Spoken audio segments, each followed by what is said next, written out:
kewajiban saya sebagai warga negara untuk memenuhi panggilan eh, aparat aparat hukum, penegak hukum atas laporan Ketua Abdesi terhadap diri saya, dan saya sudah menjelaskan tadi ada 30 pertanyaan dan selama 7 jam kita mengikuti. Intinya saya tidak persoalkan apa tuduhan dan apa namanya yang dilaporkan. Intinya adalah saya hanya ingin agar kebijakan-kebijakan yang diambil itu kalau memang menyengsarakan rakyat dimanapun itu harus diubah. Itu tujuan saya. Jadi saya tidak ada kaitan sama sekali dengan siapapun. Artinya saya berharap dengan pengalaman ini pemerintah ke depan mulai dari pusat sampai tingkat bawah agar berhati-hati mengambil kebijakan, karena kebijakan yang bikin rakyat menderita itu yang kita harus protes.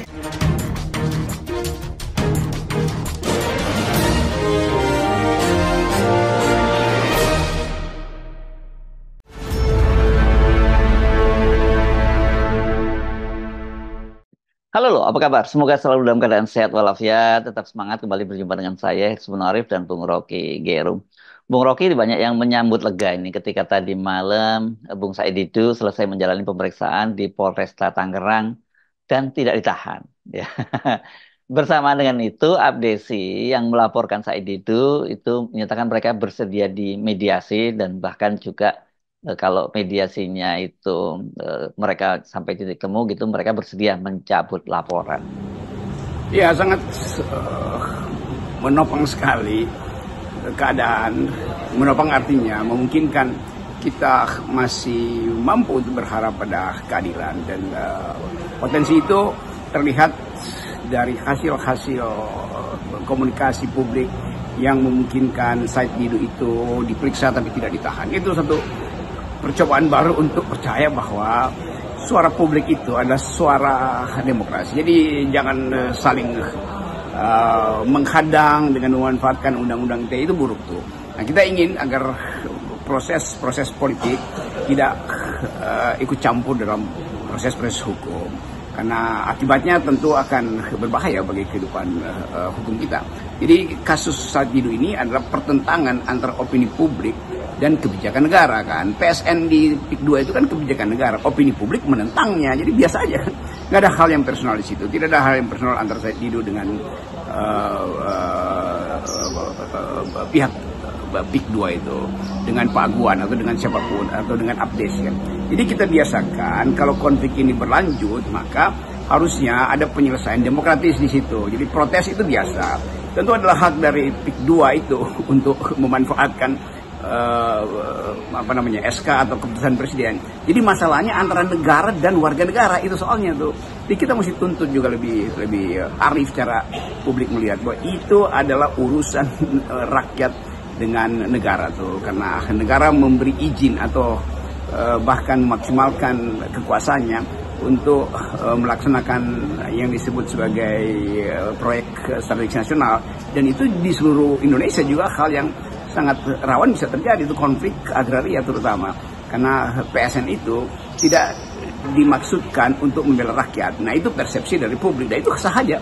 Jadi biarkan semua berlanjut di dalam kapasitas saling mengkritik atau saling mengucapkan pikiran yang jujur tuh. Pihak PIK 2 punya argumen, Said Didu punya argumen, dan kita ingin supaya dua argumen itu diuji di dalam kesepakatan demokratis. Jadi bukan saling memanfaatkan kekuasaan untuk mempersekusi orang tuh. Jadi Said Didu merasa dipersekusi karena keinginan dia untuk mengucapkan problem itu dibaca sebagai dendam. Bukan, ini adalah problem yang melekat di dalam sistem kebijakan yang dibuat oleh Presiden Jokowi di masa lalu.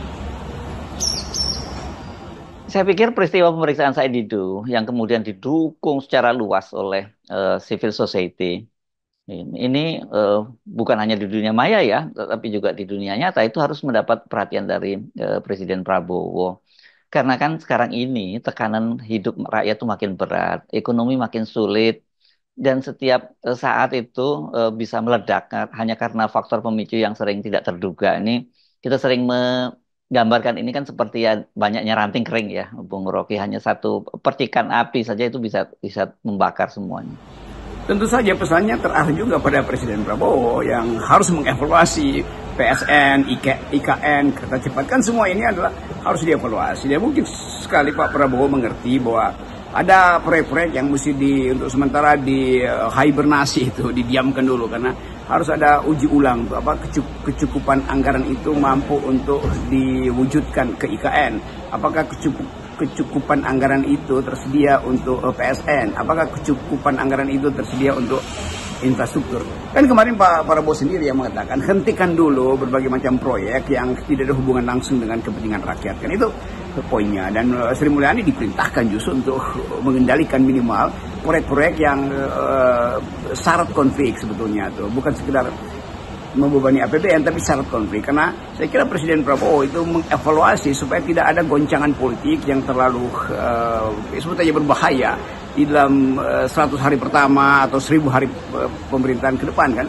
Jadi mesti ada juga jaminan bahwa opini publik itu harus dihargai, dan opini publik yang paling kritis itu justru yang sudah dihargai. Opini publik para buzzer, lembaga survei itu nggak perlu dianggap itu, karena itu opini publik yang dibeli oleh kekuasaan. Jadi sekali lagi saya anggap bahwa perselisihan antara PIK 2 dengan masyarakat sipil yang diwakili oleh Pak Said Didu itu perselisihan politik, perselisihan persepsi, perselisihan yang harus diselesaikan secara beradab di dalam sistem demokrasi itu, bukan saling mengkriminalkan. Itu permintaan saya, dan saya paham bahwa masyarakat masih marah karena banyak proyek yang ditinggalkan oleh Pak Jokowi itu akhirnya jadi beban publik karena harus melalui APBN, dan itu artinya APBN artinya menaikkan pajak rakyat, sementara daya beli rakyat itu masih sangat tergopoh-gopoh.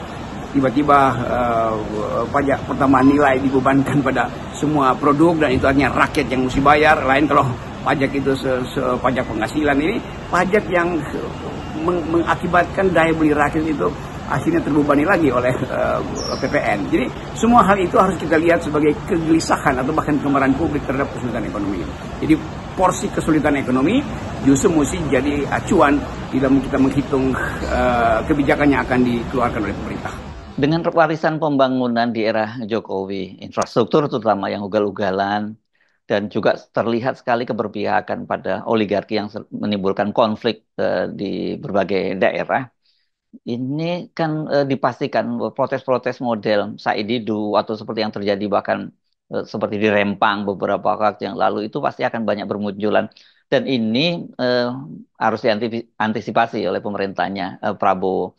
Perlu semacam pemahaman dan kesabaran mereka untuk menghadapi situasi semacam ini. Nggak bisa kalau kemudian terus dengan pendekatan kekuasaan gitu, karena seperti saya sebut tadi, situasinya masyarakat sekarang ini sedang rentan dan mudah sekali meledak. Harus ada kesabaran pada pemerintah untuk mendengar kecerewetan publik. Harus ada kesabaran pada kabinet untuk mulai melihat bahwa banyak hal yang sebetulnya masih mengendap sebagai akibat dari cawe-cawe Pak Jokowi di masa yang lalu. Jadi kelihatannya akan banyak ucapan yang menjengkelkan kekuasaan, menjengkelkan kabinet, dan itu konsekuensi dari demokrasi kan.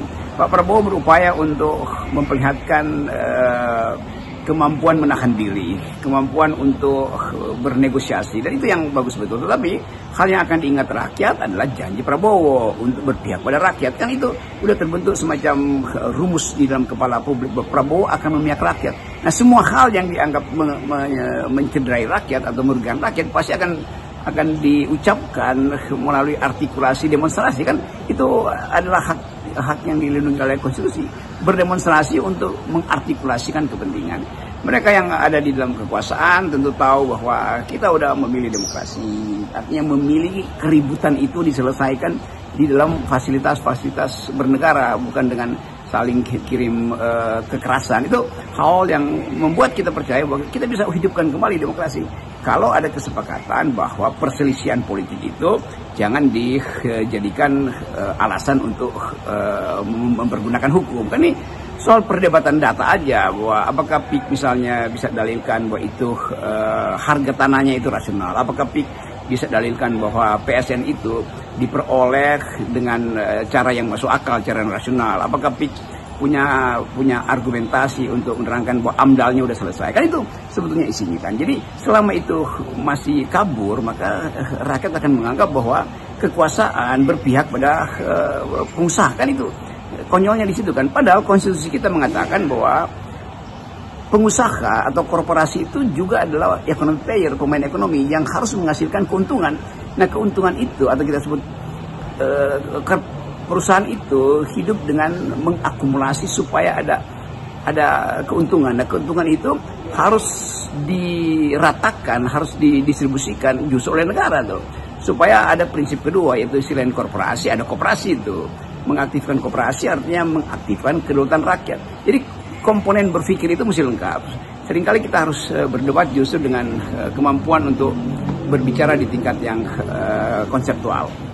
Tapi di satu sisi saya melihat ya Bung Rocky ini luasnya dukungan terhadap Said Didu ini mulai dari kalangan netizen sampai para tokoh melalui media sosial, termasuk juga mereka yang hadir mengawal dan menemani Said Didu. Kemarin jumlahnya ratusan itu ya saat diperiksa di polisi. Itu kita masih punya harapan sesungguhnya bahwa demokrasi di Indonesia itu bisa ditegakkan. Tinggal bagaimana ini pemerintahan itu menyahutinya. Betul, walaupun terseok-seok demokrasi masih bisa kita tegakkan tuh. Dan tujuan masyarakat sipil adalah memungkinkan semua rakyat itu terwakili pikirannya. Kalau tidak terwakili oleh anggota DPR, maka harus terwakili oleh pers. Kalau tidak terwakili oleh pers, maka harus terwakili oleh semua netizen yang memviralkan semua kasus. Jadi kita sebetulnya punya perlengkapan. Formilnya adalah oposisi, itu mungkin tidak dikehendaki. Formilnya adalah anggota DPR, mungkin juga terhalangi untuk bicara jujur. Tetapi masyarakat sipil tidak mungkin dihalangi untuk bicara. Karena ada jurnalis individual, yaitu netizen yang bisa mentiktokkan semua hal dan dalam real time. Jadi tidak mungkin lagi kita berupaya untuk mengendalikan opini publik. Opini publik justru adalah kejujuran untuk menghasilkan peradaban kemajemukan. Opini publik artinya ada kemajemukan pikiran. Jadi tidak mungkin dikendalikan sesuatu yang majemuk itu. Karena dasar dari negara ini justru kemajemukan. Kita mendirikan negara atas dasar kemajemukan. Jadi jangan dianggap bahwa negara itu akan memberantas opini yang beragam. Jadi saya kira undang-undang ITE itu memang mesti dihapus itu. Karena dia dipakai seolah-olah itu ada alat untuk mencegah orang berpikir. Atau memang dipakai untuk mencegah orang berpikir. Mencegah orang mengucapkan pikiran. Kan itu. Jadi perselisihan antara Pak Said Didu dengan pihak PIK 2 itu mesti kita lihat sebagai perselisihan demokratis itu. Jangan ada persekusi di situ. Saya ingin supaya tentu harus ada jalan keluar, karena itu negara mesti cepat-cepat turun di situ untuk menyelesaikan konflik agraria dan